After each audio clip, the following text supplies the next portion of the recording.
Hello, I'm Bonnie Langford, and this is The Sirens of Audio. Dwayne Voss, the Sirens of Audio podcast is not to be trifled with.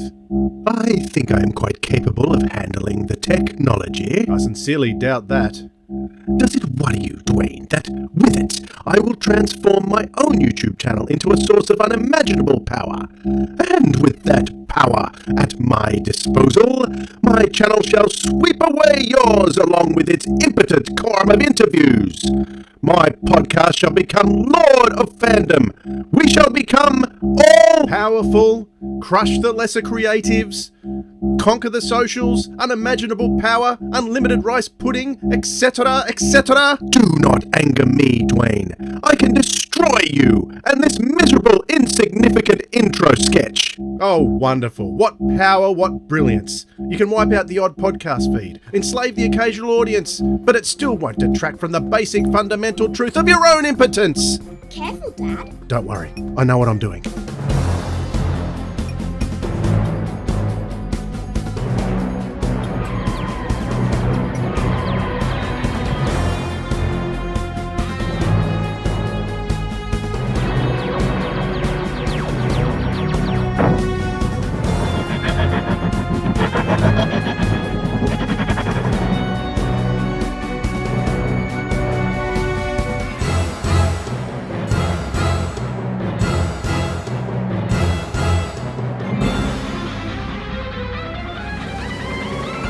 G'day audiophiles, this is the Sirens of Audio, the show that explores the universe of Doctor Who and other cult TV in the audio medium. I'm Dwayne. I'm Philip. And I'm Kenny. Kenny, welcome back. It's great to see you after such a long time. How have you been? I know, it's always great to be seen, to quote Tom Baker. I love that joke, and I do nick it quite often. When people say, it's lovely to see you, it's lovely to be seen. So yes, great to see you guys too. All good here. Very good. And Philip, how are you doing this week? Have you fully recovered from our live events yet? I haven't even started to recover from our live events yet. I'm still feeling utterly exhausted. I mean, the last live event was for us a week ago, but then I had Sylvester here all week. And Sylvester likes to party, like a lot. And so we've been out for meals and we've been out to the theatre with him, and there's a bit of an interesting story with getting him to the airport, but that's another story for another time. So it's been a huge... You haven't told me the full story yet. I'm looking forward to hearing it. Yeah, well, we'll do that off air. Oh, I wanted to hear it too. Anyhow, it's been a huge week, and we're also in birthday season for my family as well. So we had birthday parties over the weekend and visiting parents who I haven't seen for weeks because of this. And so, yeah, it's been... I'm just ready for bed, and I'll go back to work in a few hours' time, so never mind. Have you ever done live events or been involved with live fan events in your neck of the woods, Kenny? Yes, my friend Alan organised a few conventions here in Glasgow, Army of Guests, and he did a few single guest events, and he was kind enough to ask me to interview the likes of Colin Baker. We had one with, actually, who was a pal of mine, Hamish Wilson, the other Jamie from The Mind Robber, as we were very friendly and went to the same primary school, but he went there about 50 years before me, just to clarify. And we've done quite a few events of that, and stressful. My friend Mark did some with Nick Courtney and Michael Craze in the 90s as well. So yeah, I know the stress that's involved. So given what you guys have done, well done. Very good. All right, we are going to talk about 25 years of Doctor Who at Big Finish today. We're a little bit late to the party. It happened a couple of months back, but I wanted to get the opportunity just to have a chat with you both about some of the standout moments of the last 25 years. But Philip, before we do that, do you know what? No, what, Brian? We have to jump down the rabbit hole. Let's go.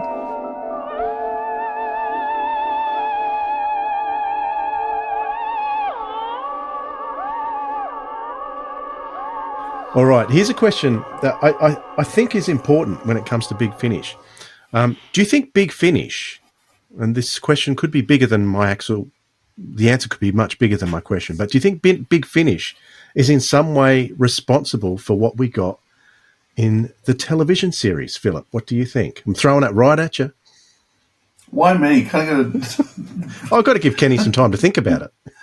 Yeah, why not me some time thinking about it? Well, we do know that certainly Big Finish did have a lot to do with this TV series because some of the shows have actually been taken across. So Dalek was first produced as Jubilee, and then that's how we got that great classic in Eccleston's first series. We know that others, the idea of the Cyberman from Spare Parts was used. So there's certainly been concepts from the Big Finish that have been taken across. We also know that Stephen Moffat, made the whole Big Finish era of Paul McGann canon by listing all his companions, the Big Finish companions. So there's been those things that have come across the show. I think that unfortunately the show hasn't taken enough from Big Finish because certainly Big Finish have some amazing writers, and I think the show would do so much better if it actually took some of those writers and got them to write for the show, because Big Finish is still regularly producing far better quality stories than the TV show does. And I think that the show could really benefit from taking some writers, some like John Dorney, Tim Foley, Nick Briggs, all these guys. And then the thing about Elizabeth Miles, or some amazing writers, women Lizzie. and men. Lizzie Hopper, they could really benefit from actually using these writers. It's really a shame that they're not. And I'd really say, guys, if you want some really good story ideas, this is the place to look, because they really know how to both come up with original stories better in terms of new monsters, etc., but also in terms of just using traditional monsters in an even more scary and appropriate way. I think they could really learn from that. I think not enough would be my answer. Kenny, do you think we'd have the television series without Big Finish coming before it? I think when you read Russell T Davis's introduction to the Big Finish Doctor Who, The Inside Story, published in 2003 by Ben Cook, Russell wrote the intro to it, and he said pretty much that Big Finish had reinvented Doctor Who in a way, and was giving some, for example, I think it was that he described Spare Parts as some of the best drama in any medium ever. And I think that was a huge, seal of approval, given that Russell had been writing things like Queer as Folk, The Second Coming, things like that. And little did we know how prophetic those words would turn out to be. As you say, taking Spare Parts and Jubilee and reworking them. And even, the character of River Song, there's an awful lot of Bernice Summerfield in there, which Stephen Moffat, I don't know if he has directly acknowledged or not, but there's definitely a huge amount there based on not just the character in the books, but particularly Lisa Bowerman's performance. And yeah, I think that there's definitely a huge debt owed. Perhaps, as you say, Philip, some of the writers, the likes of Mr. Dorney, I think he would be absolutely perfect for a timey-wimey type TV story. And you get people like Roy Gill, who are very good with the human emotion stuff and very much writes the way that Russell likes. So yeah, I think there's definitely people who should be involved that aren't involved, but they definitely should be. What about yourself, Dwayne? I think it goes back even before Big Finish, because Big Finish was spearheaded by fans, but there was, we can't forget the audio visuals, which was the sort of testing ground for what was to come in Big Finish. And some of the stories from the audio visuals were even transferred across to Big Finish as well, very successfully. So I think when Sylvester was here, we were talking about, he was getting questions about, did he think Doctor Who would come back? And he commented that the fans never really let it die. So we call it the wilderness years, but the wilderness years, I think, were perhaps the most productive period of Doctor Who ever, with the fans sort of bringing Doctor Who back to life. I think the Virgin New Adventures in particular are responsible for the new series coming back in almost in as much as Big Finish. So they spearheaded a lot. There were other audio companies that were doing the same thing, putting out videos. Keith Barnfather was doing, videos as well through the 90s. and other people too. So by the time it got to 1998, when Big Finish started making Bernice Summerfield, a lot had already happened and started, and Big Finish was kind of continuing on what was already there. But being licensed, being the first company that was officially licensed to bring back original cast members, not the books because they were licensed too, but the original cast members, that was a big thing.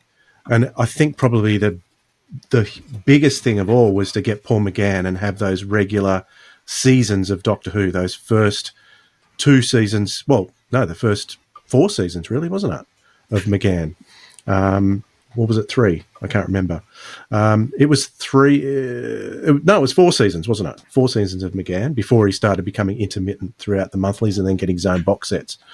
So, I think it was extremely important. I'm not sure whether, I know that, our last episode, Nick was talking about Russell being a fan of Dalek Empire as well. So things like that were a big influence on him and in the new series. So, I think we've got a lot to thank Big Finish for when it comes to the new series. And yes, Philip. I was say, I think the other thing Big Finish did showed how companions could work at a higher level than they did in the TV series originally. So with Ace, they started playing around with a bit of backstory and they started giving some background. But when you get someone like Charlie, and she's such a complex character and has a very strong arc, even when they showed how strong an older companion could work, unfortunately they've still not really done that. Maybe Jodie, they tried a bit more with Jodie's era with Bradley Walsh. Bradley Walsh's character. Graham it was, yeah. Graham, thank you. And let's face it, Graham in many ways is the most successful part of the whole Jodie series. I think Graham's brilliant in terms of in that show. Big Finish is the one that actually showed an older companion could work, how you could use them, showed story arcs, and then bringing in Lucy Miller as well. They really showed that their own characters, their own companions were powerful. And I think the new series really picked up on that. And also, you think that India got an email from Russell T saying that there would have been no Rose Tyler without Charlie Pollard. And Stephen Moffat did acknowledge in an exclusive interview with Vortex Magazine for Big Finish that the mention of the Eighth Doctor's companions in Night of the Doctor was his apology for leaving that initial Big Finish meeting in Gary Gillett's flat, because when they found out they didn't have McGann, he upped and left. So that was his apology for being so rude. So we did benefit in the long run. Good thing too. Yeah. It's a very famous story now where Moffat got up and walked out. So I think definitely yes. The Big Finish certainly shaped where the new series would come. I think Russell did a great job in getting it to the general audience, but at the same time, Philip, I agree. As a fan myself, I always find myself being drawn to the Big Finish stories, even more so than the television stories. Always have done, all the way through, even when it was at its peak in those earlier years. So good stuff, guys. I think it's time to jump up out of the rabbit hole and have a chat about 25 years of Big Finish. We could talk about Big Finish for hours and hours and hours, but maybe some standout moments. I've just been listening to the Sirens of Time Redux today, and me too. What an amazing reimagining of that story. But a few weeks ago, Philip, you and I reviewed the original version for the podcast, and we found that it still holds up today and still an incredibly amazing story. It wasn't my first introduction to Big Finish, but Kenny, I guess your first introduction to Big Finish would have been Benny. Oh no, it wasn't. Oh yes, it was.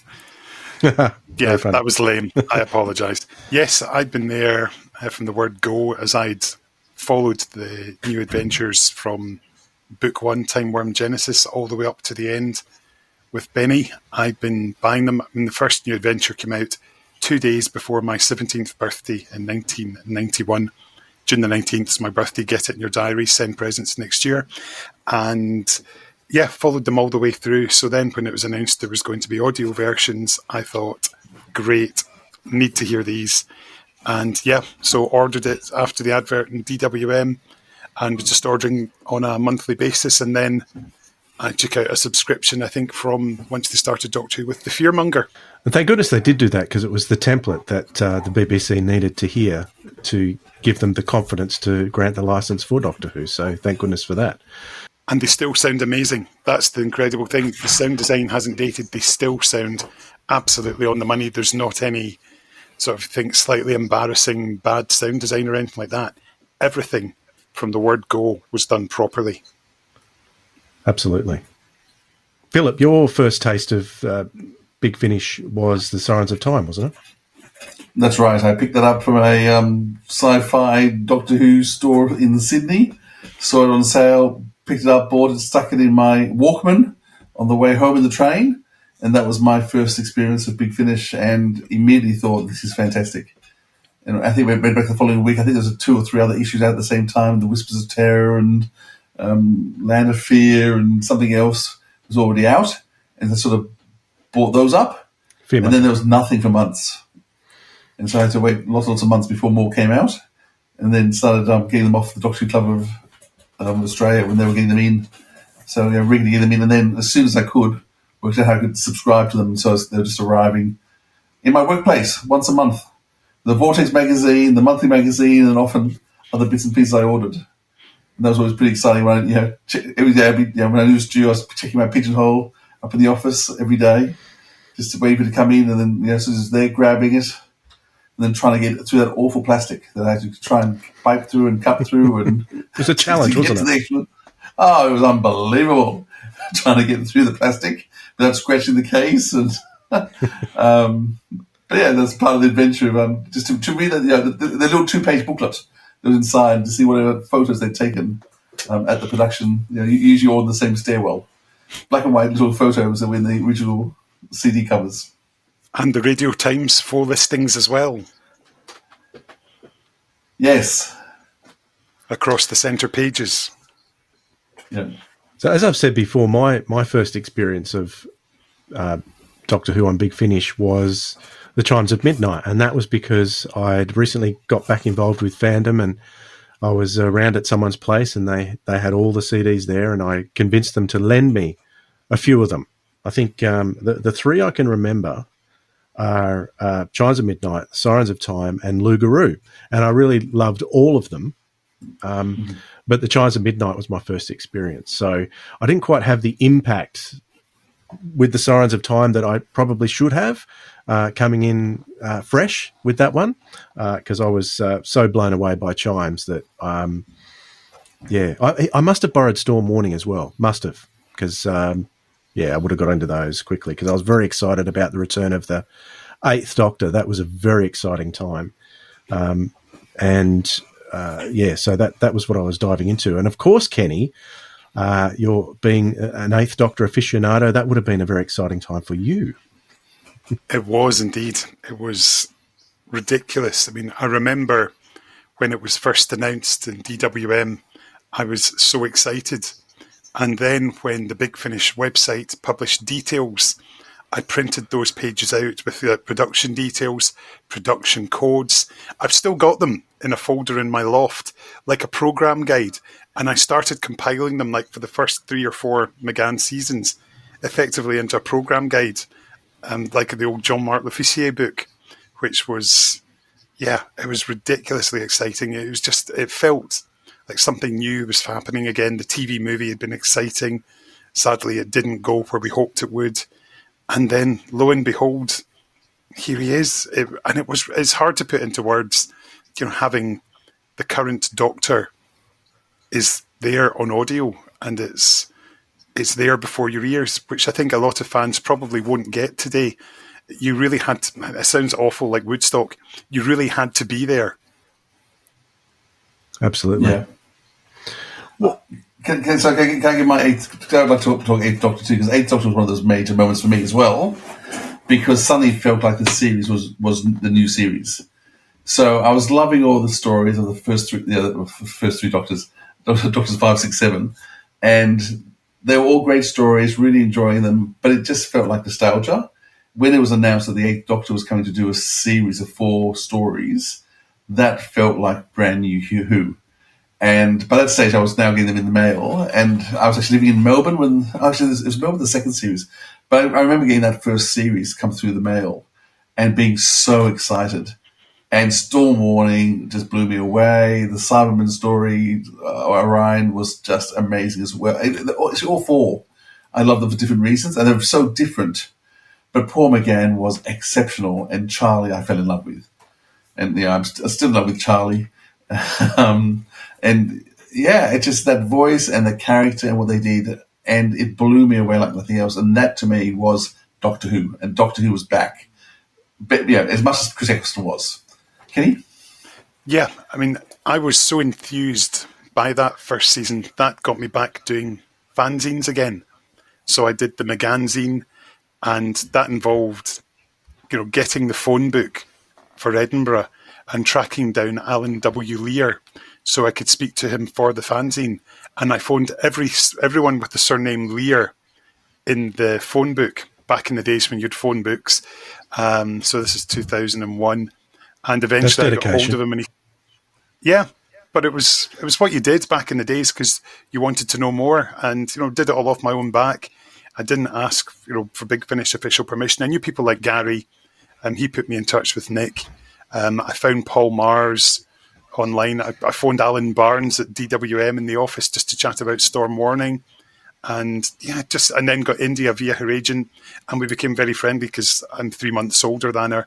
And we just got on like a house on fire and have done ever since. And yeah, just exciting times and places. And it made the feel of anybody who had any doubts, perhaps based on the Paradise of Death and the Ghost of N-Space, which were, while very worthy, they were perhaps a bit exposition heavy. They were being written by somebody who was good in his job at TV, but perhaps didn't have that radio script writing experience. So, yeah, it was like night and day, really. Mm. And, of course, Kenny, that's how I first found out about you, because I was buying your fanzines. And I don't know how I discovered the first one, but I do remember writing to you and sending you money and trying to work out how on earth do I pay in pounds. And I don't know whether you remember me from back then being an annoying person.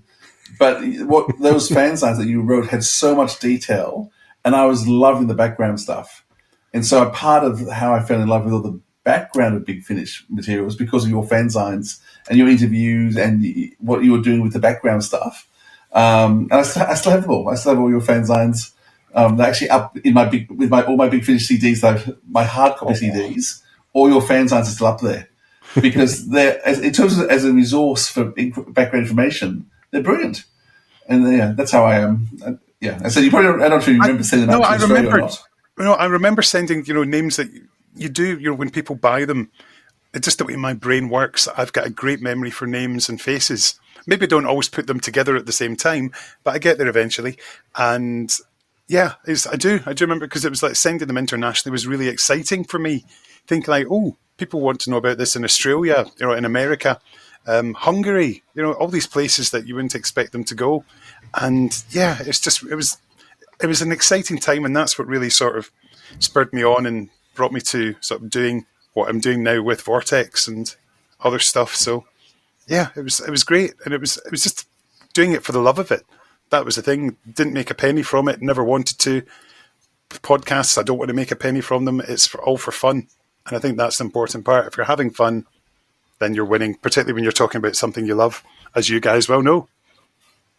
Mm. So I guess Big Finish over the last 25 years of Doctor Who can be divided into two distinct eras. You could probably, break it down even more, but you've got, just like the television series, there's different people behind the scenes. Yeah, I guess you could call the first few years the Gary Russell years, and then you've got the longer Nick Briggs years that are still going on to this day. Slightly different setup with the productions since Nick took over, because he brought on a line producer in David Richardson. So there was an extra person there. But with the Gary years, I guess some standouts for me, if I was to think of some stories from Gary's years, because I do feel that they have a distinct flavour and they're distinctly different to anything that Nick's produced as well. But there were some really interesting stories in there, apart from the Eighth Doctor seasons, which are fantastic. Coming up very soon, Philip, you don't know this yet, but we're going to be having a closer look at the Natural History of Fear. That's one of my favourite Eighth Doctor stories, because it was just so different, and the experimental side of things that Gary used to try all the time was I found that most exciting when he did something like Natural History of Fear, or when he did something with Johnny Morris, like Flip Flop. That was a big one for me too. The CDs, which you could play in either order. It really worked well. And I think Flip Flop, Kenny, the first one that had the original theme music for each Doctor started with Flip Flop? Nope. Which one was it? That was back with Bang Bang a Boom. Bang Bang a Boom. Right. Okay. So I'm sort of, that changed as well, because for a long time Gary just had the Fourth Doctor theme for everything up to that point. So that was quite a change, which I personally enjoyed. I like the different themes for the different Doctors, but I also didn't mind the same theme for everyone as well. That made it interesting too. Other standouts I've already mentioned. Lugaroo was a big one for me. I really liked that one. Blood Tide was also good, because I'm a huge Silurians fan. So all these things were coming in nice and early. Of course, the Eighth Doctor. What about you, Kenny? What are some standouts from that period for you? Well, I've got some notes here. Storm Warning and Neverland are two particular highs. I think particularly Neverland is a very new series. Yes, and also the emotional core of Neverland, given how you get the Doctor and Charlie expressing feelings in a way that you probably don't get until the Tennant years. But for me, another real highlight is Creatures of Beauty, which I've always loved because of that broken structure and storytelling style. And I still laugh when people say that they don't understand it, and Big Finish pressed CDs in the wrong order. And it's like, no, listen to it and you'll understand it does make sense. And I had a joke with Nick about that last week. And I think it's it's a work of genius. Ish is another highlight for me by Philip Pascoe. I just love the linguistics and the wordplay of it all. You know, as a journalist or a communications officer these days, it's one that I think is absolutely brilliant. I think it's clever and it's funny and very inventive. And the fact that the menace is a sound, which I think is absolutely incredible.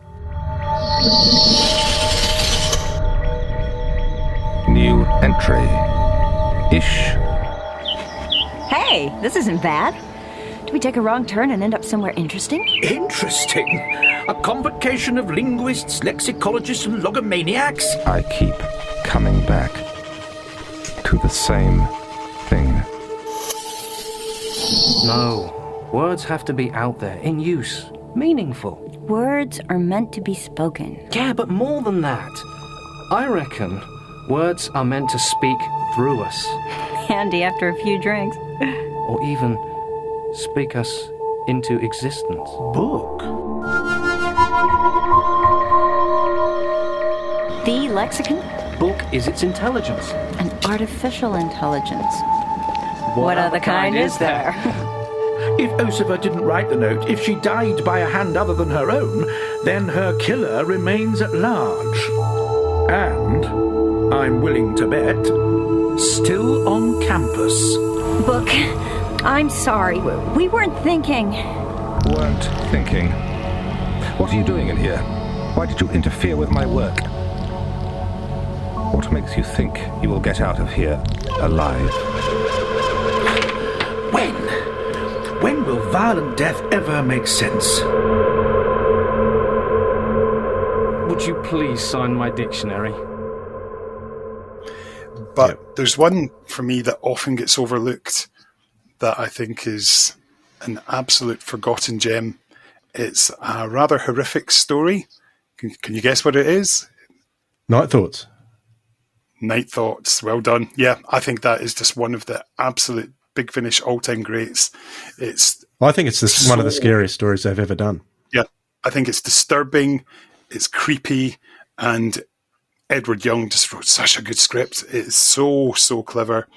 and it builds up. And the cast in there are absolutely amazing, where you've got people with TV experience, and I think it's wonderful.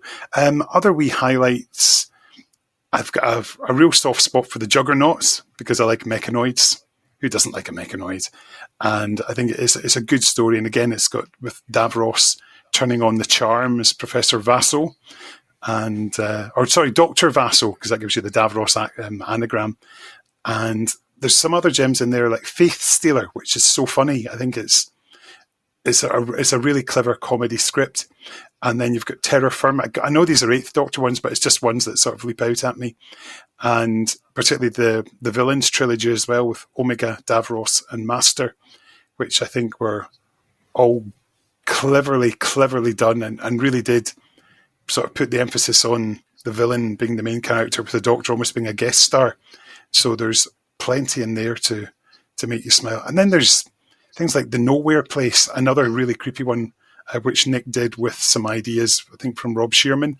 And it just works so well for me. So there's just a few monthly range highlights. That's before we even go into the spin-offs, but I will save those for later. Actually, speaking of Davros, you mentioned the Juggernauts, but that Villains trilogy that led up to Zagreus, and I'm a huge fan of Zagreus, by the way, another experimental story. That Villains trilogy was incredible. And it was Davros that stood out to me, and I think it was the chemistry between Colin Baker and Terry Malloy in that story that grabbed me. I really love Master. For some reason, I always put Omega at the number 3, but they're all excellent. So how do you rank them? But it was Davros that really stood out to me, and because what Gary was doing with the Sixth Doctor in particular was allowing the Sixth Doctor to do things that he was never allowed to do on television, i.e., be nice, be compassionate, not be so cranky and shouty, be a bit more balanced. This is what Colin Baker wanted to do too. So it was almost like a redemption story for the Sixth Doctor, that first period of Big Finish. And so that was where the legend of Big Finish came, where someone who wasn't served well on television could come to Big Finish and be redeemed is the word, be redeemed, and prove that their character is worth more than what we got to see on the television. So that's something as well. What about you, Philip? What are some of the standouts from Gary's era for you? Just some. I know. I was going to say just some. Really, it's hard. Gallifrey's a big one for you because that's your favourite. Don't butt in. Thank you. Sorry. Are you letting me do it or not? So I wanted to. First, I was just going to mention the Christmas specials they did for a couple of years, and so Bang Bang Boom and the Two Doctors, which were both just hilarious pantomime ones. What, Kenny? The One Doctor. You said the Two Doctors. Oh, it's the One Doctor. Sorry, you're right. It's the One Doctor. Bad fan. Yeah, so I thought they were lovely. I love the fact that Gary started bringing in old companions, but he wouldn't let them be companions. And so just mentioning Davros, Wendy Padbury was in that, and it was great to hear Wendy Padbury back playing quite a nasty, sinister role. But of course, the classic companion he brought back as a confusion was in Dust Breedings, when he brings back Caroline John. And I think what got me with Caroline John with Dust Breeding was, of course, she wasn't really the key person they were bringing back in that episode. Because, also there, of course, was Jeffrey Beavers, her husband, and I just assumed they'd asked him because she was in it and they were starring her, they wanted him there as a sidekick to her being back, but of course it ended up being the return of the Master. And that cliffhanger where he revealed himself to the Master, it just blew me away. And I still remember I was standing in my kitchen in Springwood, and I was washing up with the CD on, and I thought, I didn't just hear that. I can't just heard that. And having to go back and to listen to that whole build-up again and going, oh, no, they brought back the Master. And it just blew me away. And Jeffrey Beavers then was back and in fine form. And every time Jeffrey Beavers comes back, it's brilliant. Spin-offs in terms of Gary, Sarah Jane Smith Adventures were the first thing that spin-off, and having Elizabeth Sladen back was just because I've just loved Sarah Jane, love Elizabeth Sladen, and that. Well, both seasons are great for different reasons, but that first season was just wonderful. And just thinking, this is so good to have her back. And then, of course, bringing back Lala Ward, originally with the Daleks. I was going to say the genocide, but that's not right, is it? Apocalypse Element, it was. Apocalypse Element. So Lala Ward being back was just marvellous to have Lala back. And then in the Zagreus, bringing in Louise Jameson as well. And then those two just... It was like Casablanca. The two, as they wandered off into the mist together. It was just so natural to bring them back in Gallifrey. And so those spin-off series were starting to work. And suddenly we're starting to get these other companions come back as well. So there's so much in that era. I mean, maybe we should do an episode sometime, Dwayne, on just the out there episodes where they were just trying being experimental. Because they tried some, and Scherzo, for goodness sake. You can't get much more experimental than that as a two-hander, and it's just astounding piece of drama, which some people hate. It divides people, as often they do. But I think it's just an amazing. It's an amazing piece of drama, brilliantly acted, and just once again powerful ending. So there's amazing episodes where Gary was really stepping out with the experimental, and so you knew that every 6 months you were going to get something that was going to be out there. Some of which would, well, actually, I think they all worked well, to be honest. But in that whole first run, there's only one really bad dud in there, and one shocking which never should have been made. But aside from that, everything in there is pretty good. Got to mention I, Davros as well in that period, because that was pretty much Gary's last project, and putting Terry Malloy front and centre, bringing in Peter Miles, and it was such a great cohesive series. And it really does feel like it was written by the one person, and it's got such a consistent tone and voice all the way through, and it's just so dark. Yeah, it really is.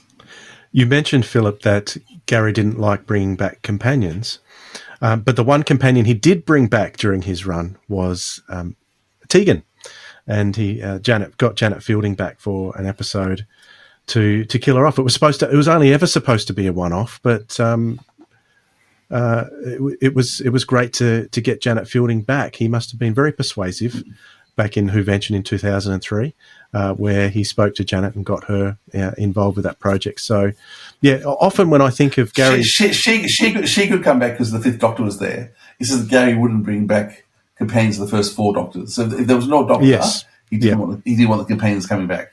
Yeah, that was his... But I mean, who started the Companion Chronicles? Was that him? That was David. Who was... It was started, but it was Gary's idea, produced by Mark J. Thompson for Series 1. Sharon Gosling did Series 2, and then David really took it on for Series 3. Yeah, gotcha. So there was a recognition of the fact that people did want the companions back, and they found a way of doing it. And the Companion Chronicles remains one of my favourite series, because I think that is the most experimental that Big Finish has got, because they had to find new and interesting ways of telling stories, and they do some amazing ways of telling stories in those series, and some of them are just astounding ways they found. And once again, you're hard to find a dud in there, and to have those companions come back, many of whom have now passed away, but to have those stories, I'm so thankful we have so many from so many companions, unfortunately, who are no longer with us. Yeah. And of course, along with new companions like Evelyn and Charlie and Lucy, we got Eramem as well, which was an interesting companion travelling with the Fifth Doctor for a while. We got Hex travelling with the Seventh Doctor as well, which was a fascinating story arc. So some great things were happening there. We've already previously talked about Dalek Empire, but that was a great series that Gary sort of allowed to happen to the side. They let Nick run that, but these things were going on during Gary's time as the producer. So Cyberman was out during Gary's time too, wasn't it? Yep. So that was a good series. First series was. Yeah, excellent. Very good. So then, when Gary decided to leave, Nick came on. He brought in David Richardson. Did he bring him in straight away, Kenny? No, initially it was Sharon Gosling was the initial producer who worked. She was there for about a year, and then when Sharon left, in came David. And I think Sharon was not so much a Doctor Who fan, but she was a professional producer. She knew how things worked, but she didn't quite have the full Doctor Who fan gene in the way that we all have.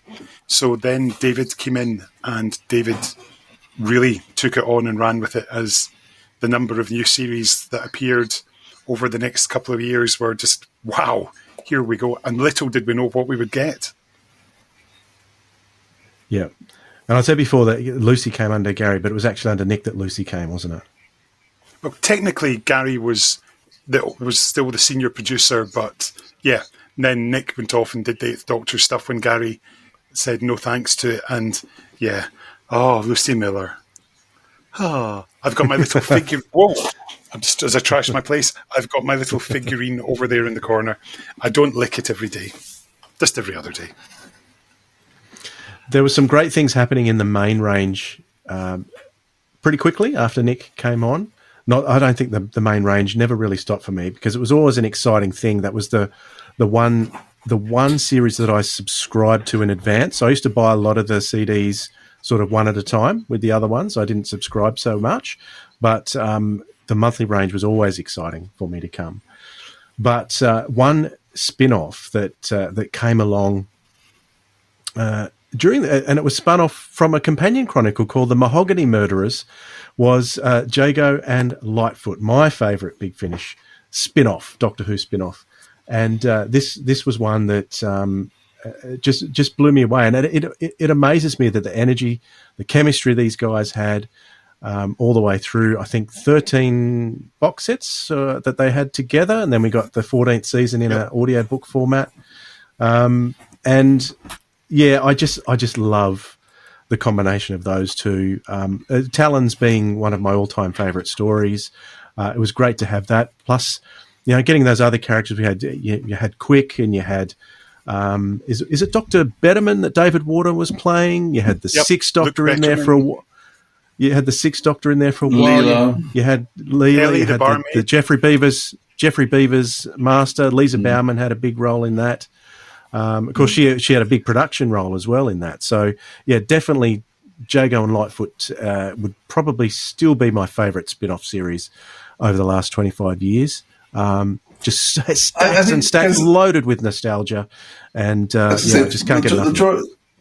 The joy of that is that every season had a different theme. Yes. And so it's the one where they're on the cruise ship, the one where they're in the 70s, the one where they gave a great cliffhanger every time, and then gave you a whole series of box sets where they're on the run or when they're... And so, it's the wacky stories, but also intertwined with each season by season. And just the writers are obviously having so much fun with these characters. And I think, when you see the sheer joy... I do think, Lisa Bauman, because she directed most of the Companion Chronicles, so she did the Mahogany Murders, and of course, this character Ellie was needed.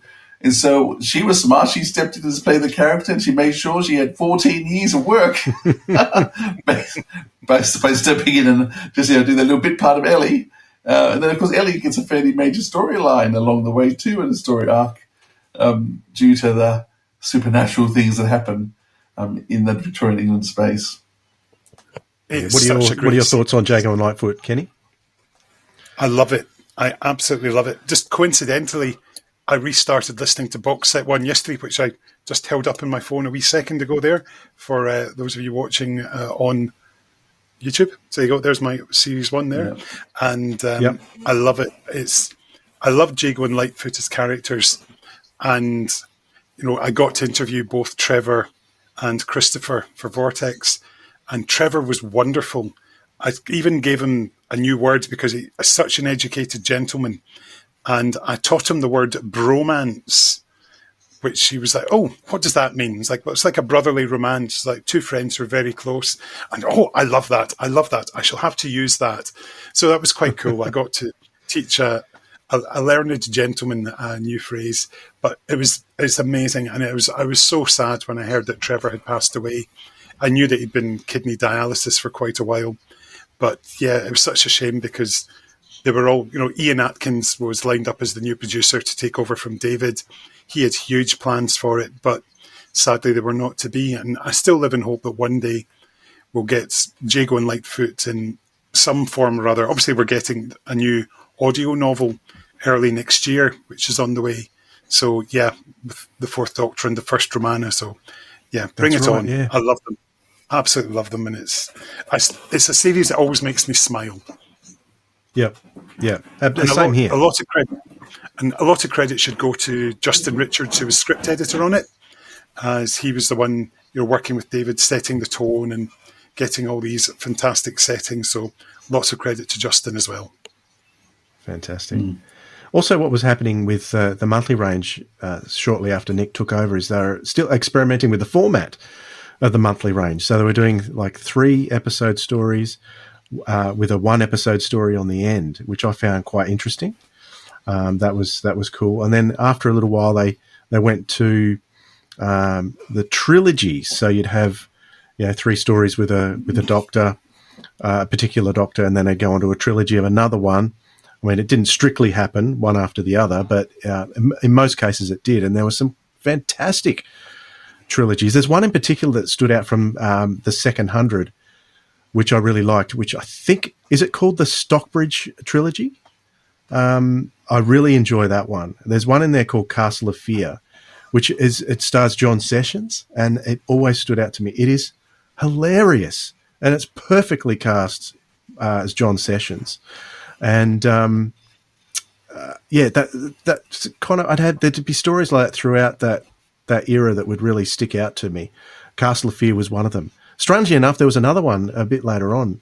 The Fifth Doctor stories were sensational to me. There was one called Kiss of Death, which I think was a Turlough romance story. And for some reason, that really sticks in my mind. That I really enjoyed that as well. That's a different side of Turlough that we never got to see on television. So that was really interesting too. So what about you, Philip? What stands out to you from sort of the monthly range from that era? Yeah, I did enjoy it when they went to the 3 episodes and the single episodes. You did, right. I didn't really like them at all. I thought it was interesting to try it, and I understand Nick's logic was that he felt the 3rd episode always just sort of lacked power and they would just get rid of it. But I'm not sure that really works. I think that little interperiod first took over, and he was cutting things out and getting rid of people that didn't quite work. But when he went to the trilogies, I thought that was very successful. What trilogy stands out to me is the Ace and Hex one, when Sylvester McCoy was filming The Hobbit. He was in The Hobbit, and so Sylvester wasn't really available for doing much recording. And so there's basically a trilogy of stories, which is just Ace and Hex, and then they introduced 2 other characters in the Companion Chronicles as well from other stories. And you've got the White TARDIS, the Black TARDIS. Oh, the Black and White trilogy. Yeah. The Black and White trilogy, and you've got there's a Duck and Cover is one of those, and you've got the Monsters, Gods and Monsters. Is it Protect and Survive and Protect and Survive? Duck and Cover kind of makes sense. Well, Duck and Cover was the procedure where they're all taught at school. If a bomb goes off, duck under a desk. That's really going to protect you. Because it's called Protect and Survive, which is unbelievably depressing in terms of after the nuclear bombs have gone off. And I think that ended with Gods and Monsters. I think, is that what it was called? The final one. Yes. Yep. Those were fantastic. And then the 2 new characters, is it Archimedes and Lysandra Aristides and Sally Morgan. Yes. Yeah, I mean, one had been introduced in actually, we haven't even talked about the Forge stories, because the Forge stories were amazing as well. So they introduced some in the Forge and one in the Blue House, I think was that other one. House of Blue Fire. House of Blue Fire was sensational. House of Blue Fire. Yeah. So you can tell I can't remember the names, but I can tell you all about them. And that's why you're there, just to give me the proper names. So there's really some great stuff happening in that era. And as I said, I think having the time to tell those 3 stories, as I said, what they tried to do was 3 Sylvester, 3 Peter, 3 Colin, and then the other 3 would sort of be a connection with where they'd all get 1 each, was sort of what they were trying to do. Didn't always work. And of course, back there with the main range, we were getting 13 a year, not 12, because there's one coming out every 4 weeks. And so we always picked up an extra story somewhere along the way. And often that might be 4 one-part stories, and some of those one-part box sets, they were great as well. Like, I think 200 was all one-part stories. I'm trying to think what the others were called, but there was a number along the way. 100 was. 100 was. Is that the one with Evelyn and Colin? Are they 4 Evelyn and Colin stories? Yep. And there's four Paul McGann stories with a different companion with each one. Yep. The Company of Friends. That Company of Friends. Best Mary Shelley, because that introduces Mary Shelley, doesn't it? That one. And then they bring a trilogy of Mary Shelleys. Yes. So those trilogies. How many years did they last for? Because they really were very good. Maybe they must have that for quite a while. 3 or 4 years. Pretty much up till COVID times, because then when recordings became more fractured, it went back to different doctors. You got the 2-part Davison Time War Dalek story, but yeah, it's it was a great mix. Those 4x1-parters were great. I mean, it gave a lot of writers a chance. I mean, one of the guys, Matt Fitton, whatever happened to him? I'll bet. Yeah. He started in there. But yeah, another trilogy I like was Key to Time, because it gave us the twins, and of course then we get Graceless Rising from that with Abby, Amy and Zara, and they were just again great series of adventures which prompted a sequel with the Fifth Doctor coming back further down the line as well in The Wicked Sisters, I think it was, and Leela, and Leela as well. Yeah, that was a good release. That was. That was like a box. That was a box set, wasn't it? It was. Stories. Yeah. Yeah. So we had some extra companions too throughout that. Like Klein had come back during the trilogies, and she'd become the Seventh Doctor's companion. We had the introduction of Liv Chanka during that period in Robophobia with the Seventh Doctor, who eventually became the companion to the Eighth Doctor, because by that stage the Eighth Doctor had gone to box sets. So we'd had the Lucy Miller 4 series of Lucy Miller. Then we went into Dark Eyes, and there was box sets for the Eighth Doctor ever since then. And by that stage, the Fourth Doctor was having his own set of stories as well. So, how did we feel about the Fourth Doctor coming along? I was certainly excited. What about you, fellas? Very much. Tom was the Doctor that Tom became the Doctor 11 days before I was born. Another plug for my birthday there. And yeah, I was so excited. I mean, he'd done the Paul Mars adventures for Hornet's Nest and Demon Quest, and they were exciting, but there was something about having him reunited with his television companions that really made that more special. And yeah, it was fantastic just to have him on board. And then when we've got the 2 runs, with the first run with Leela, the second with Mary Tam, and then we get the Lost stories as well, when we get Foe from the Future. Wow. Yes. Yep. What about you, Phil? Yeah, well, I think when Tom Baker was announced, it was very, very exciting. And I think people would probably know by now that my preference now is with the Big Finish stars is 50-55 minute stories. I'm still not enamored by the 4 parts. I think 4 parts is still.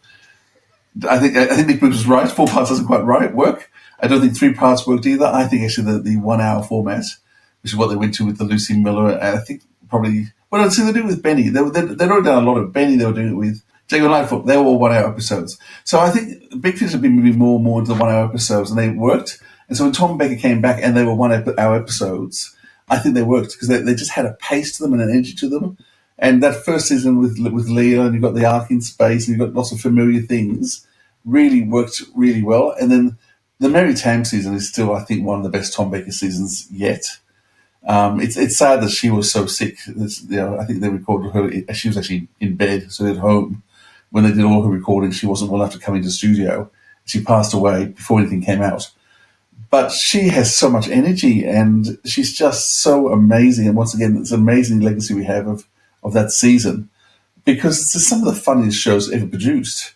The Auntie Matter is, I still think, probably could be one of the funniest Big Finish stories ever.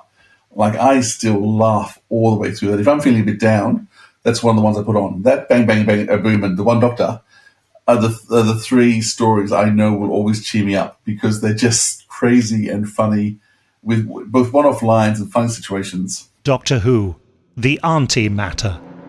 So now the TARDIS is flitting randomly throughout time and space? Yes, until the Black Guardian gets tired of chasing it, and then it will return to us here in London, eventually.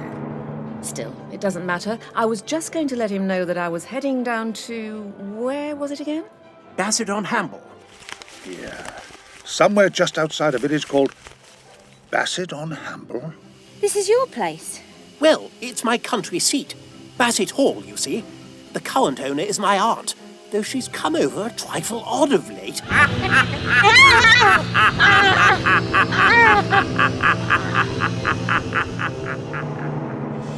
I have more aunts than I know what to do with. Just when I think I have the set, another one pops out of the woodwork when least expected.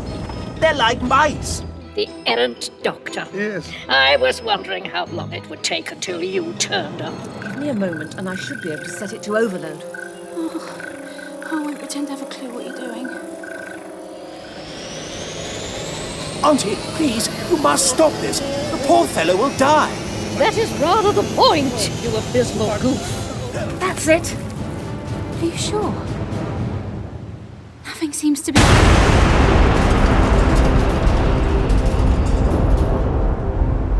Subscribers get more at bigfinish.com. So yeah, Tom Baker came back in a storm, and everything. Yes, a number of seasons he's just amazing. And once again, going back to with Lala Ward was great when he suddenly was with Lala as well. Even though they're never in the same recording studio or even the same country, the fact that they're actually doing them has been just such a blessing to us. And the novel adaptations as well from the Gareth Roberts book were just incredible. And the whole, I mean, let's be honest, the novel adaptations range have all been very, very good. We get Damaged Goods, what we thought was Russell T's first Doctor Who story. We later found out about Mind of the Hodiak. But yeah, wonderful range.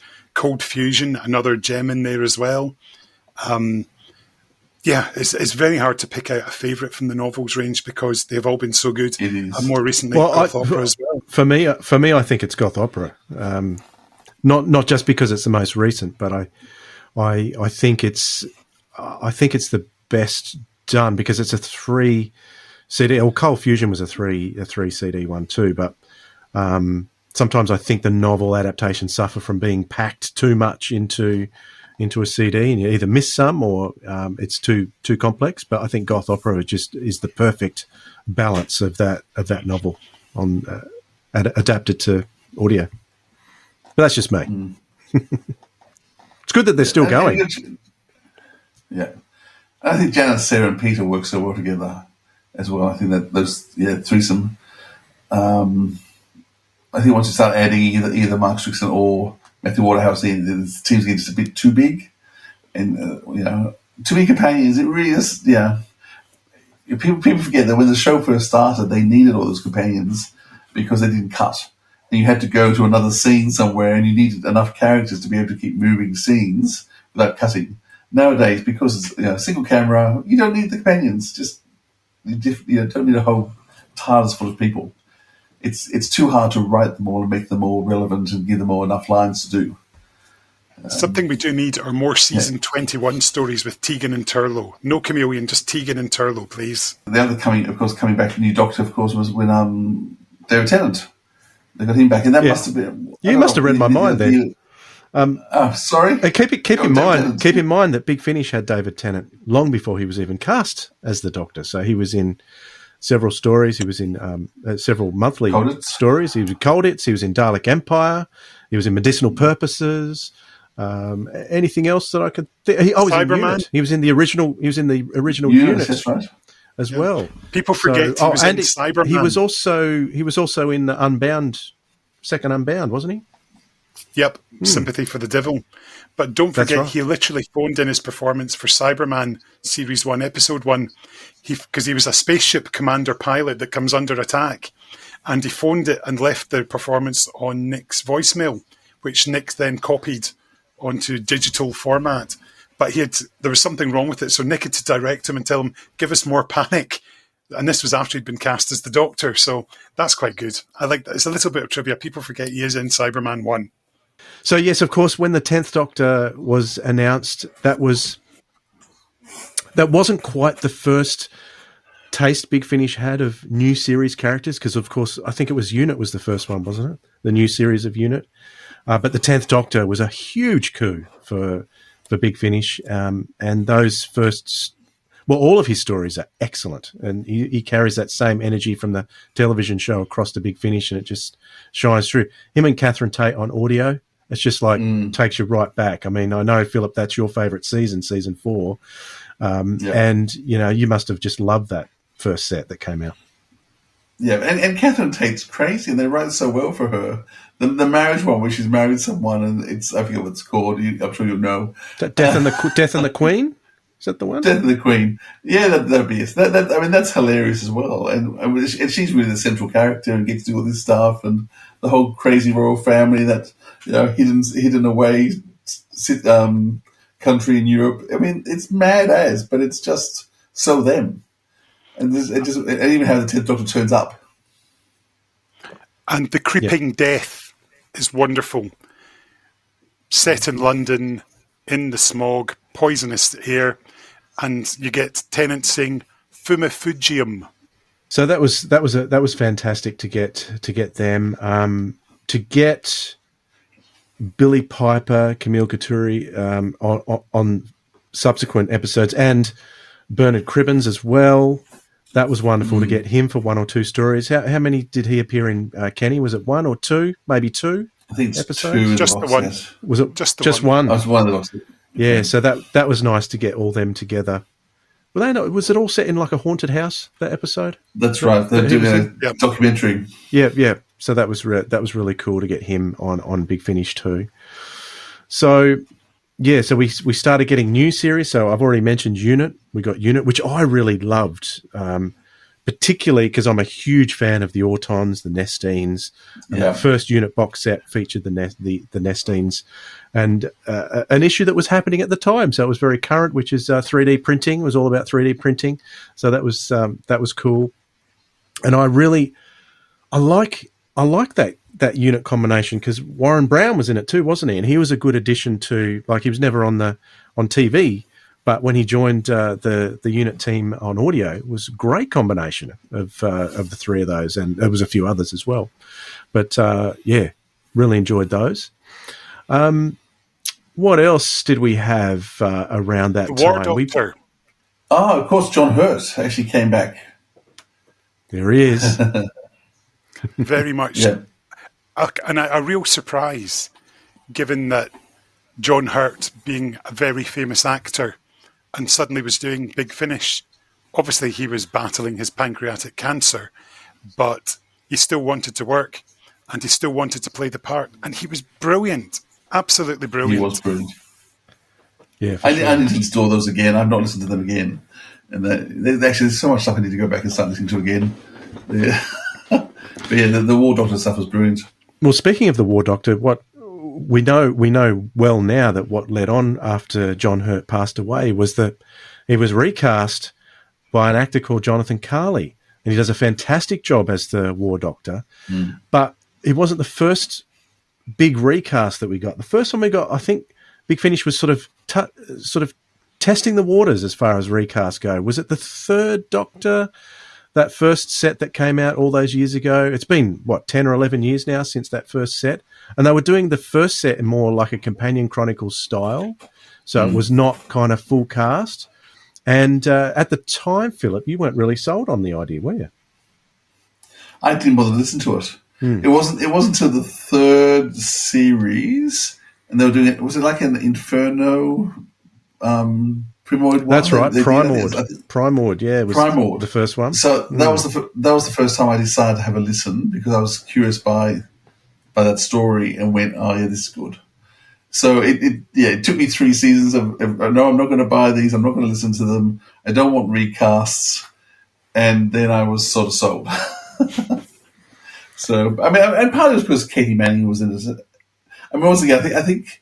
You know, because they ended up with Katie Manning, John Levine, and Richard were all in it at different times, and then they brought them all over to Unit as well for one of the Unit box sets. So I think that helped bring me across. But now, as I said, I mean, I listen to box sets and everyone's recast. Be it Sarah Jane, be it Liz Shaw. There's no one in it anymore. You know, that's actually original. But I'm now so into the characters that it just doesn't matter. Because really it's about stories. And if the story quality is there, it's really worthwhile. I mean, there's a brilliant Liz Shaw box set where they go into some sort of it's a hidden like a Russian village somewhere with step wives, and that's absolutely brilliant. Like, who's the other person in that? Is that a River Song with Liz Shaw? Yes, I think you're right. I think it's River Song. We haven't talked about River Song box sets yet because wow, what they do with River Song is brilliant, incredible. Yep. I mean, it has got crazy, and non-Big Finish people do just make fun now of Big Finish because they just say name something that a box set will come out, and it does almost feel like that. When we start talking Davros countermeasures, unit, it is almost like and unit with Bambara, and we've got 3 lots of units have come out now in different eras. Countermeasures of the 60s, countermeasures of the 70s. River Song, War Masters, War Doctors. It is almost like you do name something, and we've got Sasha the One's Master coming out. We've got the Fugitive Doctor set coming out. It does almost sound ridiculous, but we're looking at 25 years, and there's not actually that much coming out all the time. But when you do start talking about it, you think, it does sound a bit crazy. But if you're telling good stories, and we haven't talked about the mega factor, we haven't talked about. What else has been coming out? I mean, all the Big Finish originals that came out, they were amazing, and so the quality's there. It is. Well, it's kind of hard because it's 25 years of Doctor Who, Big Finish. So I suppose we've got to try and limit it somehow. Otherwise, we'd just talk for hours. Yes, but but I just wanted to get your thoughts, Kenny, on recasting. How do you? Were you trepidatious, or were you 100% in from the start? I think at first I was, but then when you listen to what they did in the Companion Chronicles, when you had Peter Purvis or you had William Russell doing their versions of Hartnell, and you thought, actually, in some of the sequences where they're longer dramatizations, they work. So, I mean, Tim Treloar we first heard in The Light at the End, and you think, okay, yep, I can see where he's going with that. And you think, yep, okay, I can get on board. So I wasn't so bad with it. And then, of course, you get Elliot Chapman doing his Ben Jackson. And you think, these aren't being done willy-nilly with any old person. They're being done with love and respect. And what they've done since then, I think they've been great. I've really enjoyed them. But I think Jonathan Carley is just unbelievable. He's just... there's times when he's indistinguishable from John Hurt, because I've listened to some War Doctor audios with John Hurt, and then War Doctor Begins, and it's very hard to tell who's who. And anything with John Coleshaw, or anything with him doing the Brigadier, that is almost indistinguishable from the real thing. It's uncanny. And he first sold me on that with Terror of the Master, which was originally released as part of the Masterful Special Edition. It came out there, which has since been released separately now, which I would recommend anyone get Terror of the Master if you want to hear John Coleshaw, because, it was the audio novel Plague of the Cybermen, where he does a good Sarah Jane as well. I couldn't believe it. He's got Sarah Jane. Perfect. He's got all the inflections, and you just feel like she's there. It's a different format being an audio novel. But, yeah, I think I was pretty much all in with recasting from the beginning, because my thought was, if it's a good story, then these are characters that we're thinking about. A lot of people say it's disrespectful to the original actors, but we're talking about characters here. We're not talking about actors. So I kind of am able to separate in my own mind. Maybe not everyone can, but that's just how I felt about it. Yep. Mm. I mean, soap operas change actors left, right, and centre without a problem.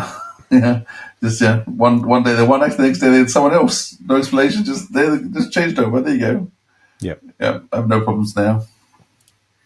And since then, we've got recasts of the first Doctor and the second Doctor. We had David Bradley. Now we've got Stephen Noonan. David Bradley, I believe, is coming back next year for some Unbound First Doctor stuff. However that's going to look, that sounds intriguing. And Michael Troughton, of course, playing the second Doctor. And I should mention, Philip, speaking of Michael Troughton, that I called it. I called it. As you I always called do. it about 18 months before he was cast. Michael Troughton should be the second Doctor. And, of course, Nick Briggs was listening to our podcast and made the decision accordingly. Indeed. That's how it happened. Yeah. It's lovely, these wee things, when you can do that. I mean, I was lucky enough, I've been able to bring Matthew Jacobs back into the Doctor Who fold through introducing him to Matt Fitton at Gallifrey last year. And, it's all exciting. So that's on the way in the next few weeks. Some more 8th Doctor with Audacity and Charlie. Yeah, so I'm excited to hear what that's like. It's going to be great. Speaking of recast, there was one other huge recast that came back because he became famous for doing such a good impression that Big Finish took him on, and that was Jake Dudman. And he does the 9th, 10th. No, he does the 10th, 11th, and 12th Doctors. But I think his 11th Doctor is the best one of his, and it's absolutely sensational. It is perfection. If you can't have Matt Smith, and he's definitely the next best thing. And I've enjoyed everything Jake Dudman does too. I enjoy his 12th Doctor too. It's not quite at the same level as his 11th, but I still enjoy it because, once again, I love the story. So another example of recasting. If you get me drunk enough and you keep me up to like 4 o'clock in the morning, I start to sound like Peter Capaldi. I just do you? I'm not drunk, and it's not the middle of the night. But, well, at least you think you do. You can. No, I was told because the other great Doctor we turned to was Christopher Eccleston. Yes. Oh, and, what a surprise that one was. And that was such a surprise and such a shock. But boy, he did such a good job. I am hoping he comes back for more stories. I don't know whether he will or not. But even if he doesn't, the stories we have been sensational. And so many such high-quality stories. He was just so well written. And I still love how they did it. I love the Nick Briggs box set to kick it all off, which is just sort of one long continuous story. I think it was a good way to break him from his previous run in terms of doing it a very different way. And then you would go into the more traditional, something modern, something future, something past. I think that's worked really well. I do think they're using the wrong period for him. I would have made the stories from that period where he takes off by himself and leaves Rose behind during the alien invasion. What's it called? With the Slythenes. Because he goes to the TARDIS and goes off. I actually think you could actually slot in a whole season of stories in there, which is, you don't have to try and worry about the continuity of before Rose or whatever. I think you can put in a whole season in that slot, and then he comes back and deals with the Slytherin at the end of it all, just to have the more modern, straight away Doctors. That's where I would have put the gap in myself. You're such a fanboy. Yeah. That's okay. Sad human being. Thanks, Kitty. It felt like Chris Eccleston was almost as elusive as Tom Baker. That's how it felt to me. I thought, no, there's no chance we're ever going to get. I thought there was no chance we'd ever get Tom Baker. That happened. Then Eccleston came, and because he was, for a long time, he was my favourite new series Doctor. And I was always sad that we only got that one season. So it's good in a way that we've got a lot more stories from him. And he brings that same energy that he had on the television screen to Big Finish. It was quite incredible to listen to all the way through. So, yes, I'm the same, Philip. I'm hoping that he comes back as well. I've loved all of them. One day. Monsters. He needs the money. I think Monsters in... Or is it Monster? Monsters in Metropolis. It's probably my favourite Ninth Doctor single episode. Yeah. Helen Goldwyn. Helen Goldwyn is top of the form as well for that one. So yeah, the fourth generation I love is the fact it's set in Edinburgh is a bonus, but it's got Cybermen and the Brigadier. So what more could you want? And a new type of Cyberman as well. From Big Finish Productions, Doctor Who: The Ninth Doctor Adventures, Lost Warriors. Give it up to us. Give it up that we might be satisfied. Do you suppose it's safe to be out of doors? Safe now, I should think. They only seem to come out at night. The stranger stared at the sheriff. What? 1925? Come on, I can't be far out. Look at the state of you. Look at the state of us. 1925? Why do you keep saying that? talk about your butler, Stratton. Something moves in the mist. Don't look at it. Hello, ladies. And now, I do beg your pardon. I am Queen Cruach. Oh, you're much more than that. You're Lady Macbeth. Tell this demon to leave our home. Castag. Tell him to get out of here. Well, we've attracted an audience. The pitchfork kind. I'm not afraid of you, Blue Man. I know what you bring, and I know your limits. Oh, I'm glad someone does. And the doctor. Doctor. Yeah, now, stand still, cause if that thing turns nasty, I don't want it to take your feet off. And lights. Roll camera. Actors, go. Look at it, the pinnacle of silent film. As opposed to what other sort? Your machine man. I need it. Thank you. Thank you. Herr Lang, I promise you will not regret this. You're making Metropolis. Of course. Everyone knows this. Fantastic. Fritz Lang. Actual Fritz Lang. I've got a knack. I'm good with lost things. I'm sure you are. Lovely and shiny. You will be like us. Good God. Killer Fritz. Big Finish. We love stories. We've talked sort of up to the 200 in the main range, but when the Sirens of Audio started, my idea was to feature and like an interview with someone involved with one of the monthlies. And soon after the podcast started, it was announced that the monthly range was going to end. And I was a little bit sad about that because that was the one I was subscribing to. Were you sad about that, Philip? Or were you ready to move on? I was happy to move on because, as you know, my favourite format's the 1 hour format. Yep. And the monthlies were always four episodes rather than the monthlies. And I was enjoying the breadth of what they were doing outside. I was finding box sets were more engaging with 4 stories on them. So as much as there's a nostalgic value to the monthly range, it didn't bother me that they decided to end it. Kenny? I enjoyed the monthly range as you would always have that consistent line. And I sometimes quite like that, just a 1 story a month format. And I quite like that. So yeah, I was sad when it ended, but I can understand why they did, because 275 is a hell of a lot of releases. And for somebody joining the party feeling they need to go back and go through them. So yeah, I can understand why, but I do still miss it. At least we've still got the Torchwood monthly range. Yes, that's true. Yeah. That's still going.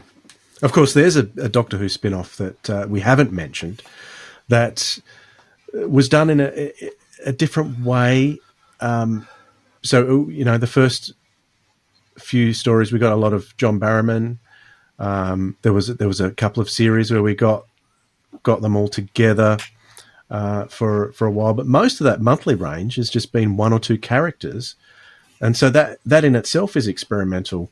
And I think the character that I've become attached to most in the Torchwood monthlies is Yanto. He's become such an interesting and relatable and sympathetic character. I've really enjoyed his stories a lot.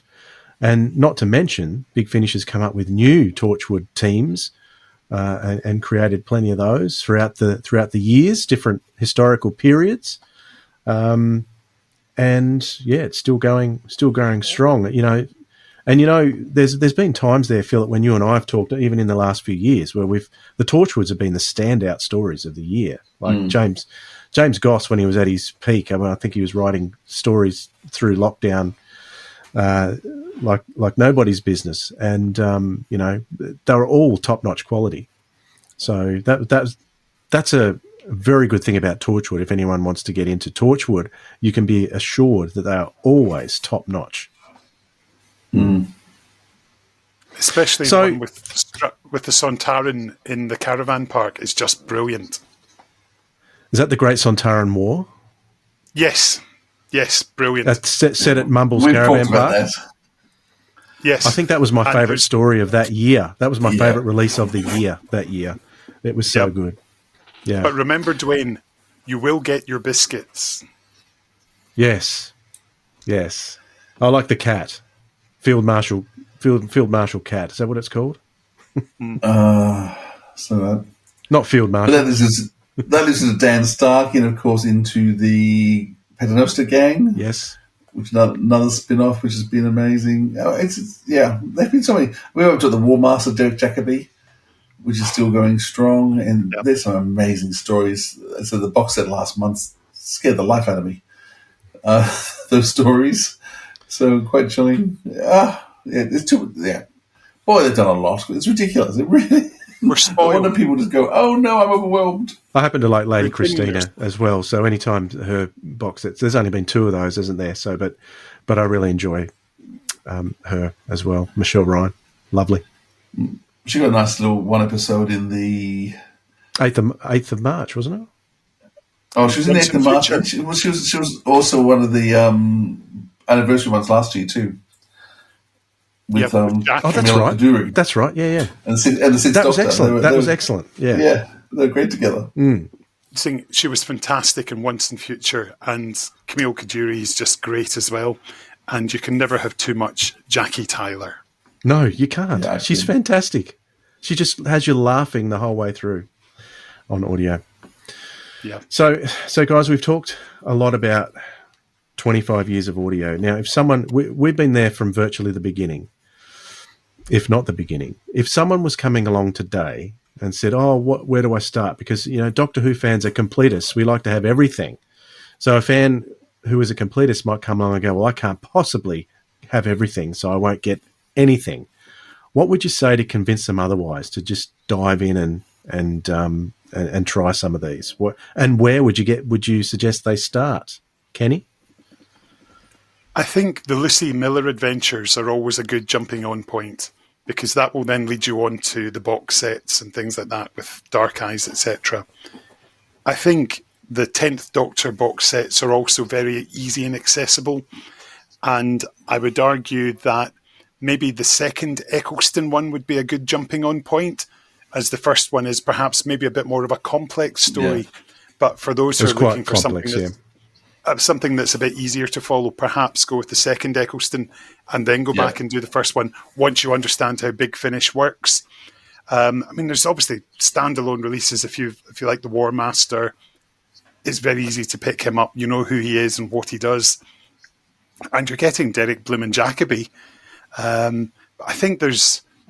And even like the individual box sets now, for example, 6th Doctor and Mel, a lot of people know who Mel is. And obviously we've seen the 6th Doctor's coat, so you might want to find out who wore that coat. So there's nice wee jumping on points here and there that I think will work really nicely. So the good thing is the new series releases, particularly the 10th Doctor, haven't been continuity heavy, whereas something like maybe Dalek Universe is. But if you go with the standard 10th Doctor with Donna or 10th Doctor and Rose, you really cannot go wrong. Philip? Well, I think I want to quiz them first. I want to know who's your favourite Doctor, who's your favourite companion bearing, know what they like, and then you can actually recommend from there, because you've basically got every Doctor and companion pairing in some form somewhere. So I think you could actually really narrow in exactly what their favourite is. But the other thing I'd say is go to Spotify, because you've got the first 50 are all free on Spotify. Plus more. And plus more. And you can't go wrong in that first 50. Yeah. Sorry, bar one. And so I just encourage people just to dive into Spotify and just start listening for free, and you'll get hooked. And Big Finish has been evil with that. They've given away free stuff along the way. I mean, I bought the entire Survivor series because they gave me episode 1 for free, which was evil of them. I've got the entire Benny series because they put a Benny, because the Benny ones they put in the monthly range. They used, I'm not sure they do quite so much nowadays, but they used to do really clever stuff like that, which used to just suck me in and get me buying outside the range. And I think if you go to Spotify, it's free and you'll get hooked. But as I said, just quiz them in terms of tell me which Doctor, who's your favourite Doctor, who's your favourite companion, and I can tell you something that you'll find. And everything is going to be covered, even if you have to go to Companion Chronicles or something like that in terms of, but even you've got the first 3 Doctors now covered with the main ranges. Stephen Noon is doing an amazing job. Michael Troughton's doing an amazing job. The 3rd Doctor range has been going from strength to strength. Yeah, we've got 4th Doctor stories coming out till 2077. Yeah, and Sixth and Seventh Doctor stories too, because they've been busy banking them up for the last 12 months. So yeah, I think we've got at least 5 years of both Sixth and Seventh Doctor now banked up, and they're getting further ahead with them. So yeah, as I said, Peter Davison knows he's going to die soon when they start banking his stories. Which they haven't started yet, but it won't be long. I think my recommendation would be for anyone, no matter which Doctor they like, would be go to Storm Warning, because that was kind of Big Finish's first new Doctor. And if you're looking for the modern series style story arc, you've got a great story arc with Charlie that gets resolved. It gets more and more interesting as time goes by. She goes back and joins the Sixth Doctor for a while, which is an interesting story in itself. But yeah, follow the Eighth Doctor and Charlie. I think that would be my recommendation to anyone to start there. Because the first season's great, but the second season is brilliant. Yes, like that second season of Doctor and Charlie with Charlie. But every one of those 6 is utterly brilliant. It's one of those amazing runs of they've done nothing wrong. You've got 11 stories there of just pure brilliance, and I'm including Zagreus there. So you get yourself right up to Zagreus, and then it sort of goes into a different kind of format for the next 2 seasons, which is fascinating too, which I love the Divergent universe myself. But yeah, that first 10 stories, 10, 11 stories with Charlie, I would say, undoubtedly. Make it 12. Throw in Living Legend as well. Oh, yeah, of course. Fun. Yeah. Yep. And I think Scherzo too, even though it's very experimental. Scherzo helps wrap up the Dr. Charlie love story in a helpful way before they move on. Well, even if you include the Divergent universe, what a cliffhanger does that end on at the end of the next life? Absolutely brilliant cliffhanger. You cannot stop listening to the Eighth Doctor after that, surely. Yeah. So, yeah, the Eighth Doctor has an amazing history on Big Finish, which you can follow right through. So if there's anyone you're going to follow, I'd suggest the Eighth. And you'd probably wholeheartedly agree with me, Kenny. 100%. Absolutely. There's the fact that we know how the story ends, but we know there's an awful lot still to be told in there. And that's the great thing. We don't know how long there was between, for example, his current adventures with Living Helen until the Time War begins. So, yeah, it's long may it continue.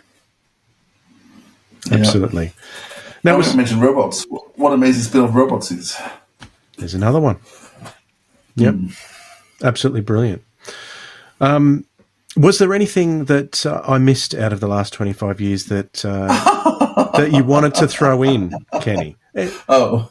I think Philip touched earlier on Gallifrey being such a great series. And I think the first 3 in particular are outstanding because you've got the same core characters together. And it does build up to that cliffhanger with the Time War effectively being inadvertently kicked off by Narvin. I think that's well worth a mention. But there's been so many other series that have popped in and briefly in situations. It's so hard to pick out highlights because there are so many genuinely brilliant and fantastic storylines and characters who've kept us all engaged. And we're here talking today because all thanks to Sirens of Time, which of course led to the Sirens of Audio. And I'm grateful for that. You guys are an instant audio listen for me when new episodes are available. Get in there, get listening. I've backed away from doing an awful lot more of audio stuff to leave you guys to it because you're doing it so well, and I'm not going to tread on your toes. I'm carrying on doing different things and powder. There's plenty out there, Kenny. There is, but I love what you guys do, and please do keep it going for as long as you can because it's a great listen. And I'm not just saying that because you're my pals. I genuinely love the Sirens of Audio. It's one of those new episodes available.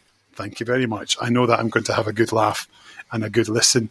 So, and it's, the thing that Big Finish Doctor Who has given me most are brilliant friends. And it's, obviously we've never met in person, but we speak quite a lot and we message on WhatsApp and things like that and other social media. And it's, it's the people. That's really what I've gained from it. I've got to know Paul McGann quite well. I wouldn't say I'm in any way a friend, but I've got to know him, and people like India have become a good pal. Conrad Westmass is a brilliant friend, and very supportive of each other. And people like Matt Fitton, John Dorney, and Nick Briggs, and Jason Haig-Ellery. I mean, Jason did something incredible a few years ago when I was out of work. I was literally like days away from not being able to pay my mortgage. And I asked Jason if there was something that, any extra Big Finish work I could do, and explained the situation. And there and then he commissioned me to do a piece of work, which hasn't been announced yet. I mean, this is like 7 years ago. And, sent me the payment for it straight away.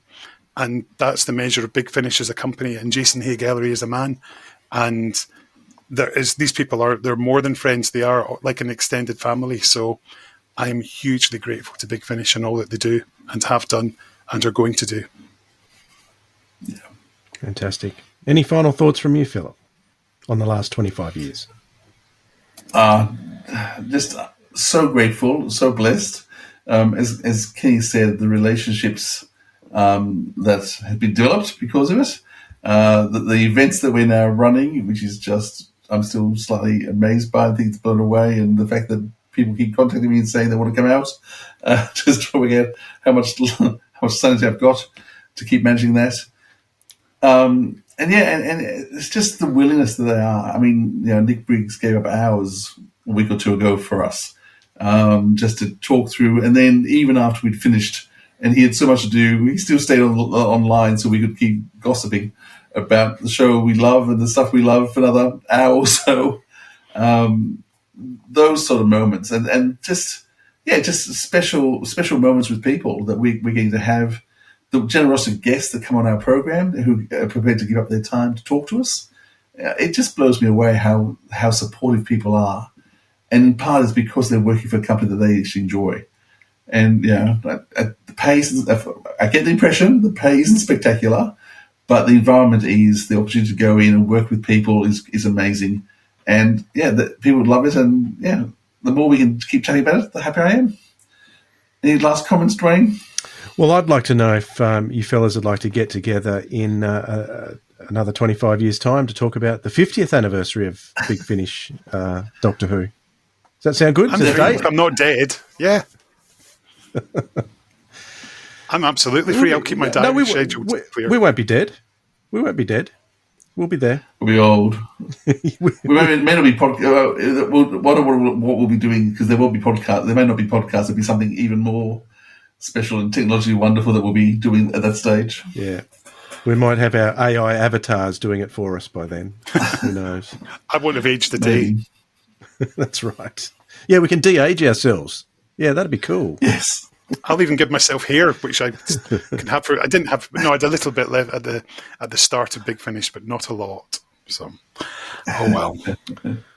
So, for our recommendations this week, I would like to say listen to everything Big Finish has ever done.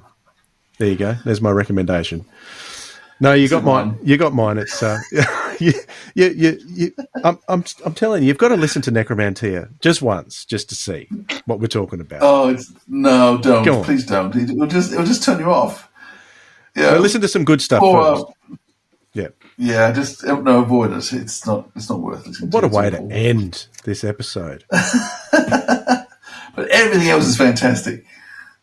No, Storm Warning. If you go back to Storm Warning, you can't go wrong. That's my view. Even though I started on Chimes, I would recommend start on Storm and just make your way to Chimes. You'll be suitably impressed by it all.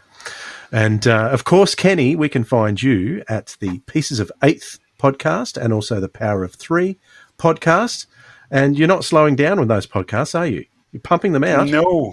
No, because I thought it'd be a good idea to do a Christmas calendar, like an Advent calendar countdown. So I've got a little checklist of things that I'm working through. You've got notes. You're crazy. But there'll be the gaps will be filled. So I've got some interesting ones coming up. So yeah, it's all fun. And if anybody wants to listen to it, we're doing an awful lot of books these days, and sort of like you guys do the audios brilliantly. So I'm having a look at the books and speaking to the writers of those. So that's been good fun. And you're chatting a lot with the authors. It's fantastic. It's fantastic. You're tracking them down and chatting to them. It's It's been great fun. You're finding people like Christopher Bullis, Paul Leonard, Daniel O'Mani. Yeah, it's fascinating, and they're able to look in their work objectively. So I have a couple of big irons in the fire potentially. So we shall see if those come off very soon. All right, thanks guys. Thanks guys for having a chat with me about 25 years of Doctor Who at Big Finish. It's been fantastic. Kenny, thank you so much for your time. Yeah, love to see you, Kenny. I'm so sorry about the audio, but it's been great fun. It'll all be good in the edit. It'll be good. No one will know what we're talking about. Philip, it's been great to be in your presence once again, albeit not in person. I've been getting used to being with you in person. I have to get used to being so far apart from you now. Won't be long. We're back together in person. Matthew Waterhouse coming out soon. Yes, I know. Very good. If you want to check out tickets for Matthew Waterhouse, sirensofaudio.com, you can get them there. Make sure you book early so we can get the proper space and we don't have to turn anyone away because too many people turn up 2 days before. All right. Thank you, Philip. We will catch you all next time. Bye, everyone. Bye-bye. This has been the Sirens of Audio, discussing 25 years of Doctor Who at Big Finish with our guest Kenny Smith and your hosts Philip Edney and Dwayne Bunny. Theme music by Joe Kramer. Thanks to the 50% Doctor Who podcast for the clips from our Brisbane event with Sylvester McCoy. Catch up on all the latest info, including news and our live events at sirensofaudio.com. You can send an email to sirensofaudio@gmail.com, or you can find us on all our social media at Audio Sirens. Thanks for listening, audiophiles. We'll hear you next time.